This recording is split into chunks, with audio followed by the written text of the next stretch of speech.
राजकीय महाविद्यालय में छात्रों ने 14 सूत्रीय मांगों को लेकर छात्र संघ अध्यक्ष रामकेश मीणा के नेतृत्व में कॉलेज के मुख्य गेट पर ताला लगाकर विरोध प्रदर्शन किया। इसके चलते कई लेक्चरर कॉलेज के बाहर ही रहे। कुछ देर बाद प्राचार्य राव सज्जन सिंह के समझाइश करने पर छात्र शांत हुए। इस मौके पर छात्रों ने पार्किंग को निःशुल्क करने, विकास समिति का पुनर्गठन, विकास शुल्क को कम करने व लाइब्रेरी में नई पुस्तक उपलब्ध कराने सहित 14 सूत्रीय मांग पत्र प्राचार्य को सौंपा। कॉलेज के गेट के बाहर जमकर नारेबाजी व हंगामे के दौरान शैक्षणिक कार्य काफी देर तक बाधित रहा। कॉलेज प्राचार्य राव सज्जन सिंह ने कहा कि विद्यार्थियों के साथ बैठक कर समझाइश की गई व उपयुक्त मांगों को पूरा किए जाने का आश्वासन दिया गया। प्राचार्य राव ने कहा कि अभी प्रवेश प्रक्रिया चल रही है। प्रवेश प्रक्रिया के बाद सभी कक्षाएं नियमित रूप से चलना प्रारंभ हो जाएंगी। प्रदर्शन कर रहे विद्यार्थियों ने कहा कि अगर ऐसा नहीं होता है तो हम आंदोलन को बाध्य होंगे। ज्ञापन सौंपने के दौरान विद्यार्थी मौजूद रहे। इस अवसर पर मनीष मीणा, संजना मीणा, सुमन कुमारी, लेखराज सांवरिया, छात्र संघ उपाध्यक्ष व महासचिव सहित अनेक छात्र छात्राएं मौजूद रहे। आपका आज ये रहा कि हमारी जो पार्किंग की है, विकास शुल्क है जो कि 200 रुपये से कम होकर 100 रुपये या उससे कम हो और रेगुलर क्लास चले और जो हमारे ग्राउंड है उसकी साफ सफाई हो, लाइब्रेरी में नई पुस्तक हो, इन सभी और इनके अलावा 14 सूत्री मांग है, उनको लेकर हमने ये जो धरना प्रदर्शन किया था। इस लॉक ताड़ेबंदी की आवश्यकता नहीं पड़ती और पिछले लगभग 1 महीने से प्रिंसिपल सर को, लेक्चरर सर को हमारी समस्याओं से अवगत कराया गया। हमारी समस्याओं को नहीं सुना गया। इलीगल तरीके से पार्किंग चलती रही, अवैध तरीके से छात्रों को उनकी आवाज़ों को दबाया गया। 200 रुपए जो विकास शुल्क ले रहे हैं वो इलीगल है। 200 रुपए हर किसी के लिए, हर किसी के पास अवेलेबल नहीं है। यहाँ आधे से लोग बीपीएल परिवार से आते हैं, उनकी स्थिति, आर्थिक स्थिति इतनी कमजोर है कि उनके लिए 200 रुपए भी बहुत बड़ी रकम है। राजगढ़ में छात्र संघ के प्रतिनिधियों ने अपनी कुछ डिमांडें रखी हैं।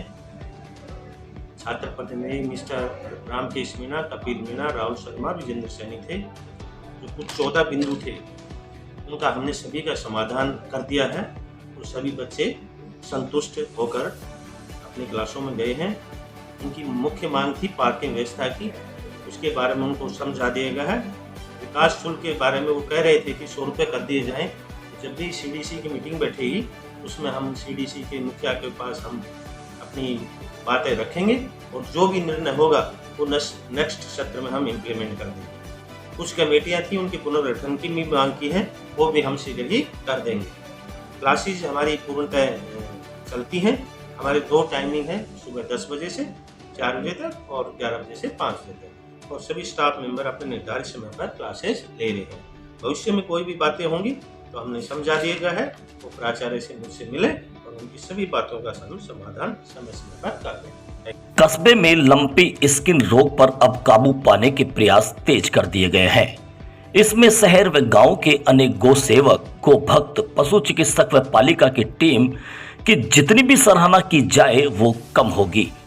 इस कार्य में अब अनेक समाज सेवी भी आगे आए हैं जो प्रत्यक्ष व अप्रत्यक्ष रूप से अपनी सेवाएं प्रदान कर रहे हैं, जिसके चलते इसके बेहतर परिणाम भी देखने को मिल रहे हैं। रोग न फैले इसके लिए पालिका की ओर से आवश्यक कदम उठाए जा रहे हैं। कोविड के दौरान नगर पालिका ने जिस तरह से कस्बे में हाइपोक्लोराइट का छिड़काव किया था, उसी तरह से अब गौशालाओं में भी छिड़काव शुरू कर दिया गया है। इसके अलावा अनेक वार्डों में भी फॉगिंग स्प्रे कराया जा रहा है। इसके लिए पालिका की ओर से अग्निशमन वाहनों का उपयोग लिया जा रहा है। कस्बे के भोरंगी व नंदी व पालिका स्थित बनाया गया आइसोलेशन, जहां संक्रमित पशु रखे गए हैं, वहां बड़े स्तर पर छिड़काव का काम किया जा रहा है। पालिका प्रशासन की ओर से रोग के बढ़ते प्रकोप के चलते पालिका मैदान में लंपी केयर सेंटर की शुरुआत की गई है, जहां संक्रमित गायों को अलग से आइसोलेशन और उपचार किया जा रहा है। पालिका अधिशासी अधिकारी तेजराम मीणा ने बताया कि यदि जरूरत पड़ी तो सरकार के निर्देशों के अनुसार छिड़काव व फॉगिंग का कार्य अन्य स्थानों पर भी कराया जाएगा। पालिका ईओ व पशु चिकित्सक मोहनलाल मीणा ने लंपी केयर सेंटर की विजिट की, जहां मौजूदा गायों के स्वास्थ्य की जानकारी लेकर उपचार किया। वहीं मौजूदा कार्मिकों को उनकी देखभाल के लिए निर्देश भी दिए। वहीं पालिका कर्मी जुगनू तमोली व उनकी टीम दिन रात संक्रमित गोवंशों को आइसोलेट कर सेवा कार्य में लगी है। इतना ही नहीं, कई संस्थाएं व पशु प्रेमी भी अपने स्तर पर गौ माता को हर्बल रोटी उपलब्ध कराने में अपनी अहम भूमिका अदा कर रहे हैं। लंपी वायरस को लेकर नगर पालिका द्वारा नगर पालिका के बगल में जो गंगा बाग है, इसमें आइसोलेशन वार्ड बनाया गया है, जिसमें नगर पालिका के कर्मचारियों की ड्यूटी भी लगा रखी है कि वो पशुओं की रखवाली करें कि कहीं बाहर बाउंड्री वॉल वगैरह कूद के ना चला जाए। इसके बाद में नगर पालिका की जिम्मेदारी उनको पानी पिलाने की है। चारे की जिम्मेदारी गौ सेवा जो समिति बनी हुई है, नंदी गौशाला वाले हैं, उन्होंने उनकी चारे की व्यवस्था की जिम्मेदारी ली है। साथ में ही डॉक्टरों ने भी अपनी एक टीम लगा दी जो इनकी देख रेख। और शहर में जो भी संक्रमित पशु मिलते हैं उनको पकड़ के लाने की जिम्मेदारी नगर पालिका की, और वो पशु बाउंड्री वॉल कूद के ना चला जाए, इसके लिए नगर पालिका की ये भी जिम्मेदारी है कि वो उनकी रखवाली रखे। अलवर सिकंदरा मेगा हाईवे मार्ग बावड़ी के समीप खड़े ट्रक में बाइक की टक्कर से एक जना गंभीर रूप से घायल हो गया। प्रत्यक्षदर्शी हंसराज बावड़ी ने बताया कि राजगढ़ से अलवर जा रहे बाइक सवार ने खड़े ट्रक में टक्कर मार दी, जिससे वह घायल हो गया, जिसे उपचार के लिए राजगढ़ सीएचसी में भर्ती कराया गया है।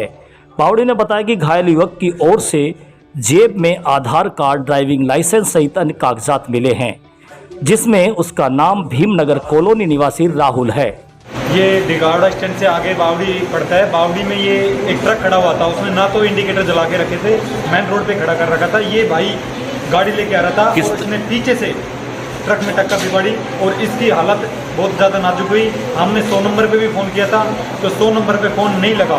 फिर हमने कंट्रोल रूम ये पुलिस थाने में भी किया था, लेकिन उन्होंने कहा था कि अभी हमारे पास में गाड़ी उपलब्ध नहीं है और हम आते ही ले जाएंगे। लेकिन इसकी कंडीशन ज़्यादा ख़राब होने के नाते एक महानुभाव था जो सम्मानीय आदमी था गढ़मोरा का, उन्होंने गाड़ी में अपनी में लिफ्ट दी और इस भाई को हम राजगढ़ हॉस्पिटल में लेके आए। ये किस तरफ से आ रहा था? ये राजगढ़ की तरफ से अलवर जा रहा था।